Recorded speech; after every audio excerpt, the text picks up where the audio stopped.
Hi, this is Dan with QT Equipment, and today we're talking Peterbilts. We're talking the Peterbilt 536 model. We just finished this up. It's headed to the customer. Before that happens, we're gonna take a look at the equipment. We're gonna take a deeper look into the chassis and why the Peterbilt 536 probably should be on your shopping list if you're looking for a service truck. A lot of the Peterbilts we build are 14-foot bodies and 33,000 GVW, which is a CDL truck.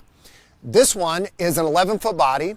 It is a 10,000-pound front axle, a 21,000-pound rear axle, but it's D-rated to 26,000 GVW, so you do not need a CDL for this truck. Equipment-wise, we've got a 11-foot IMT body, we've got a 10,000-pound IMT crane, and a 80 CFM rotary screw IMT compressor. This truck has the PX7 engine, which is the same as the Cummins 6.7-liter engine, just different paint. We've got the Allison 2500 transmission in this, and then there's a lot of different options that you can explore when you're a Peterbilt, but every Peterbilt is very easy to service, everything's very accessible, and this chassis is built for a very long life. Little quick truck tip if you're new to the game, and everybody was new to the game at some point in life. I broke one of these probably 15 years ago, and every time I go to close a hood, it haunts me.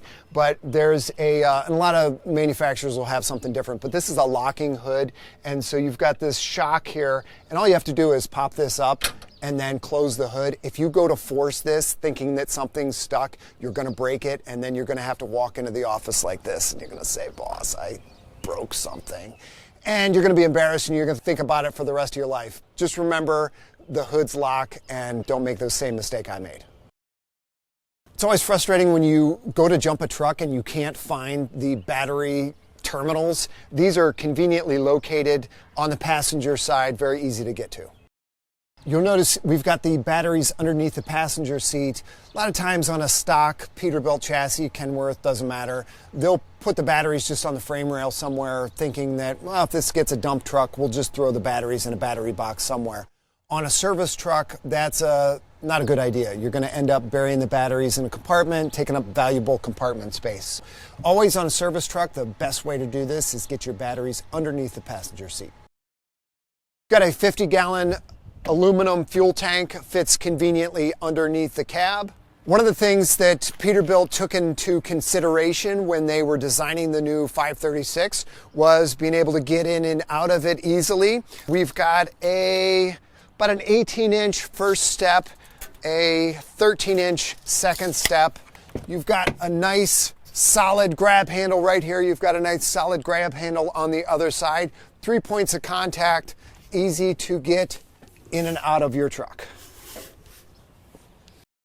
Inside the cab, if you're used to the Peterbilt 337, the 536 feels so much bigger. There's two different roof options. I believe this is the taller roof option, so you're gonna get some additional headroom. It's also much wider than the 337 was.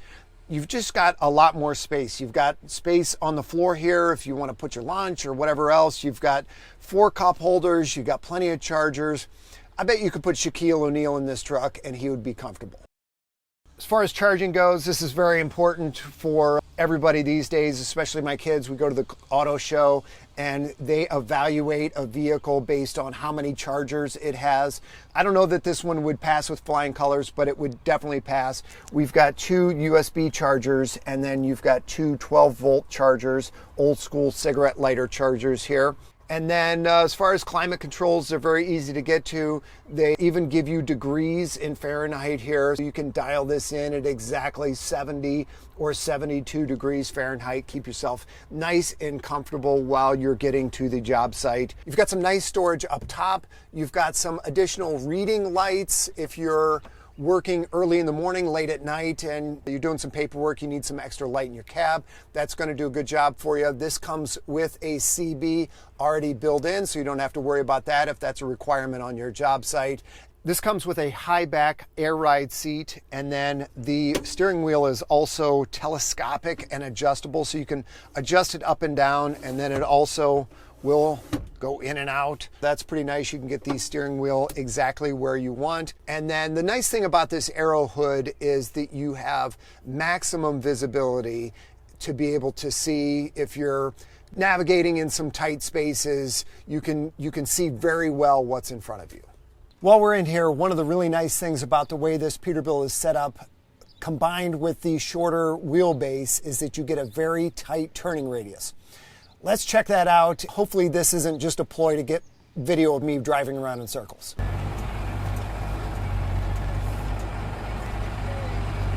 And then one of my favorite things is if you're driving this truck and you pass a school bus and you see a bunch of boys in the back and they're like this, right? You've got the old school air horn. You don't want to just do one of these. That's kind of weak. You want one of these. We're lucky that we've got two Peterbilt 536s side by side with different bumpers. You can see this has a one-piece bumper. It's got a mesh in front of the fog lights. You've still got your integrated tow hooks. It's not like you got to go looking for the tow hooks that are buried in a compartment somewhere. They're integrated into the bumper, standard from Peterbilt. And then this is a three-piece bumper. You've got license plate holder. You've got your collision avoidance system in the front here, which is an option. And then your fog lights are recessed inside this rubber container. On the equipment side, we built these for stock, so we don't get crazy with the options. If we go to put inverters and extra hose reels and salvage systems in there, that may be things that the customer doesn't want. Those are more for specific customer spec'd out builds. This one's pretty straightforward. We're gonna hit it really quick. Let's go into the first compartment. We've got an American Eagle toolbox. Next compartment, we've got a set of bolt bins. Over top of the rear wheels, we have one shelf, plenty of storage. There's LED lights in all of these compartments, so no worries, it will be well lit. And then in the last compartment, we've got three shelves and then the stuff I was trying to keep off camera. On the rear of the truck, we've got liner on the top of the workbench bumper, and in the load space, we've got a nice convenient flip down step with a grab handle. We've got work lights. We have master lock for keeping all of your compartments conveniently locked on both sides. We've got hydraulic out and down outriggers, a single latch tailgate, and then in the front you can see we've got a headache rack with a couple of work lights. And how could I forget about the vise? Every mechanic's truck needs a giant Wilton built forever vise. On the passenger side, the crane side, we've got a 50-foot Reelcraft hose reel. You've got your air regulator. You have all your controls for your Series 4 IMT equipment. You've got a shelf. Again, compartment lights inside of all of these compartments.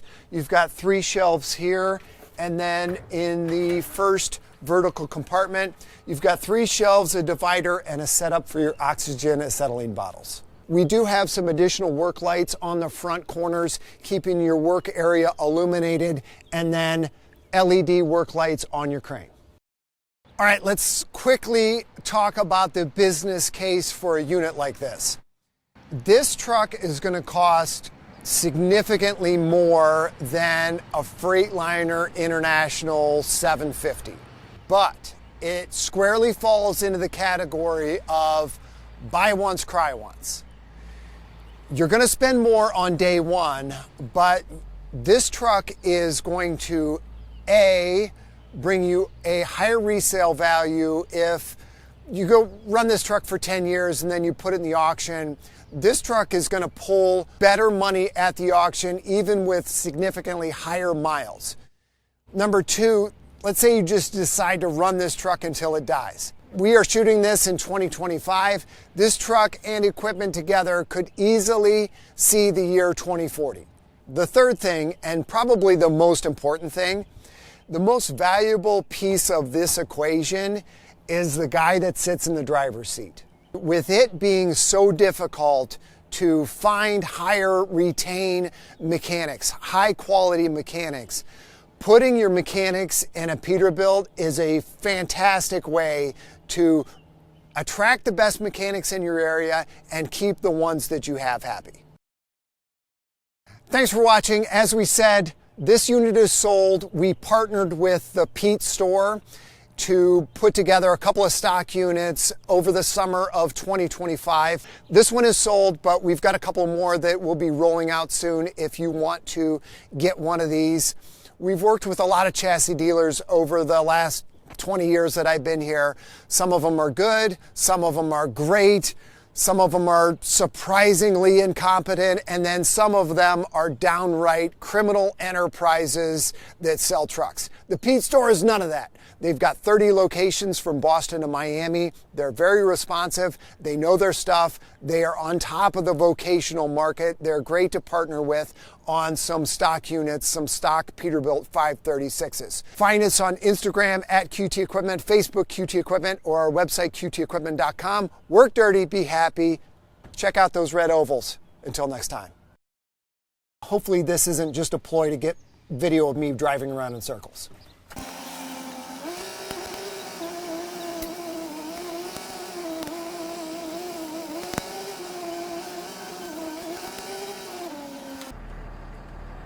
How much longer are you want me to drive in circles?